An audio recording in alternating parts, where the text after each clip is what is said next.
Hello student, how are you? Hope you all are good, well, happy and healthy. बच्चों, आशा है आप सब लोग स्वस्थ होंगे और दिन रात अपनी पढ़ाई में व्यस्त होंगे। बच्चों, जैसा कि आप लोग जानते हैं, हम लोग पढ़ रहे हैं संधि और संधि के 3 भाग आप लोग पढ़ चुके हैं। पिछले भाग में हमने पढ़ा था व्यंजन संधि। व्यंजन संधि में हमने 3 नियम जान लिए हैं व्यंजन संधि के। आज हम पढ़ते हैं बाकी बचे हुए आगे के नियमों को। तो बच्चों, देखते हैं हम आगे के नियम। हमारा चौथा नियम क्या है? देखिए, चौथा नियम इसमें क्या कहता है? यदि तो या दो के बाद ह हो तो के स्थान पर द हो जाता है और ह के स्थान पर ध हो जाता है। अब आप इसको ध्यान से देखिए, क्या है? यदि तो या द के बाद ह हो तो के स्थान पर द हो जाता है और ह के स्थान पर तो के स्थान पर द हो जाता है और द के स्थान पर द के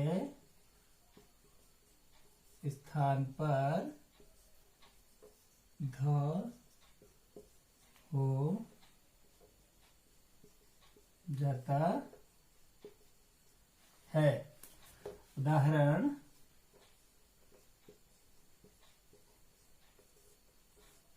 देखिए, ततहित त धन हित और फिर अगला है उत धन हरण। उत धन हरण। यहाँ पर देखिए, ये क्या कह रहा है? यदि तो या दो के बाद ह हो तो के स्थान पर द हो जाता है और दो के स्थान पर ध हो जाता है। अब हम देखते हैं तो के स्थान पर कैसे द हो जाता है। ठीक है, जैसे यहाँ पर आप देखिए, यहाँ पर ततहित लिखा है तो ये बन जाएगा, तो के स्थान पर क्या लिखा है? तो के स्थान पर द बन जाता है, ये बन जाएगा दहित। और नीचे वाला उत धन हरण, यानी कि वहां पर तो के स्थान पर क्या बन जाएगा? उद।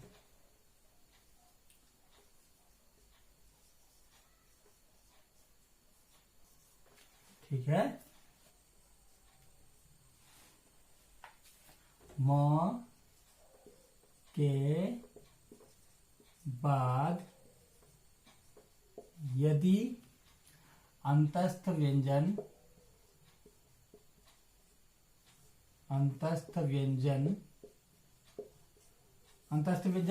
कौन से व्यंजन होते हैं? य, र, ल, व। ठीक है, यानी कि हम इसको य, र, ल, व भी लिख सकते हैं। य, र, ल, व। ठीक है, म के बाद यदि अंतस्थ व्यंजन य, र, ल, व या ऊष्म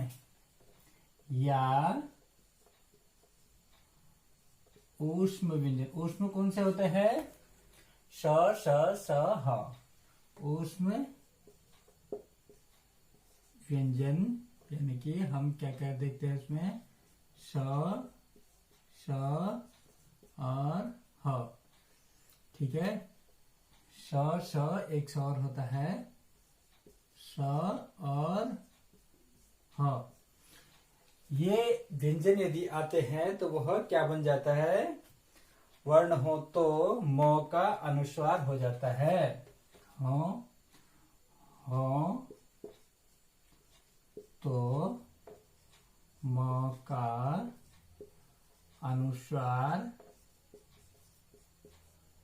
अनुस्वार यानी कि उसमें ऊपर बिंदु लग जाता है, अनुस्वार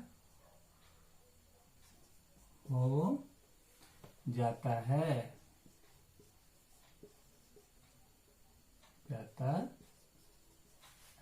उदाहरण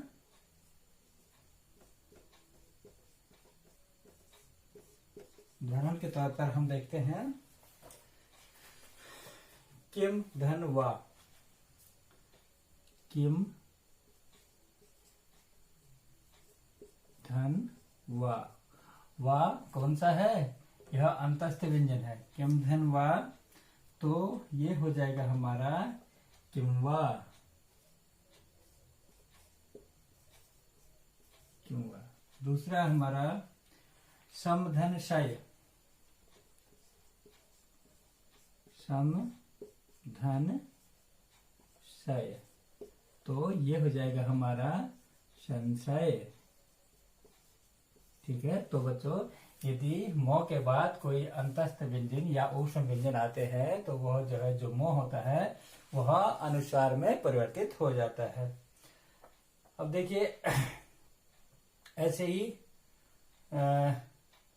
सेम जो अगला वाला है वो भी ऐसे है, यदि म के बाद कोई स्पर्श वर्ण हो तो म भी अनुस्वार में बदल जाता है। ठीक है बच्चों, ये थे हमारे कुछ महत्वपूर्ण नियम। अब हम देखते हैं अगला विसर्ग संधि।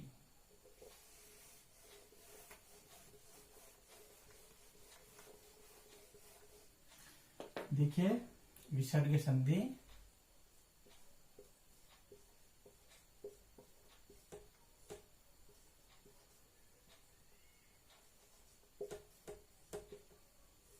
सबसे पहले तो हमको समझना है विसर्ग क्या होते हैं।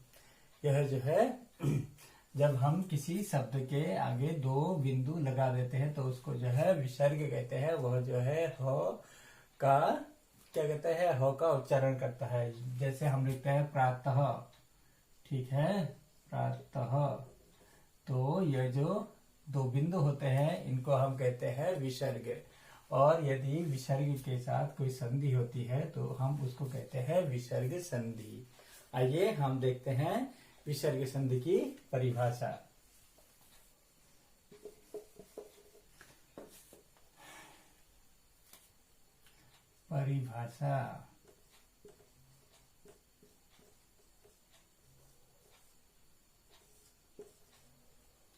परिभाषा क्या होगी, विसर्ग के साथ स्वर या व्यंजन की संधि को विसर्ग संधि कहते हैं। यानी कि विसर्ग के साथ, यानी कि यदि विसर्ग के साथ कोई स्वर आता है या विसर्ग के साथ कोई व्यंजन आता है तो उसको हम विसर्ग संधि कहते हैं। क्योंकि जो है, जो भी होगा विसर्ग के बाद स्वर आएगा या फिर विसर्ग का व्यंजन के बाद आएगा, स्वर के बाद विसर्ग नहीं आएगा, स्वर का विसर्ग के साथ नहीं होगा। क्योंकि विसर्ग हमेशा क्या होता है, वर्ण के पीछे लगता है। ठीक है, तो बच्चों ये जो है पहले विसर्ग ही आएगा और फिर उसके बाद स्वर या व्यंजन आएगा। यदि मैं लिखता हूं यहाँ पर प्रातः, ठीक है, तो ये जो विसर्ग है यह जो है आगे नहीं लगता है, यह पीछे ही लगता है। इसलिए विसर्ग के बाद स्वर हो या फिर विसर्ग के बाद व्यंजन हो, कुछ भी हो, तो वह जो है विसर्ग संधि ही कहलाएगा। देखिए परिभाषा क्या है इसकी, विसर्ग के साथ स्वर या व्यंजन की संधि को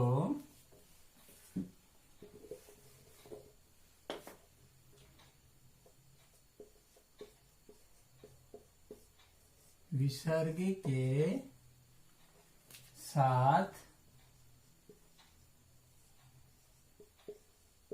स्वर या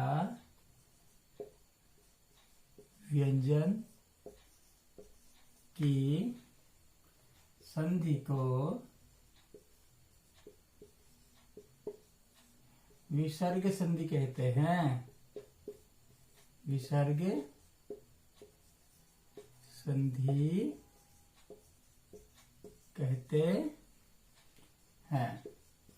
बच्चों जो आपकी किताब है इसमें विसर्ग संधि के बारे में कक्षा 7 में इतना बताया गया है, और इस संधि के बारे में विस्तार से चर्चा हम अगली संधि में, जो आपकी अगली कक्षा है उसमें करेंगे। तो बच्चों इसके कुछ उदाहरण हम लोग देख लेते हैं। सबसे पहला उदाहरण है तप धन वन। तपह धन वन, ये बन जाता है आपका तपोवन। तपोवन।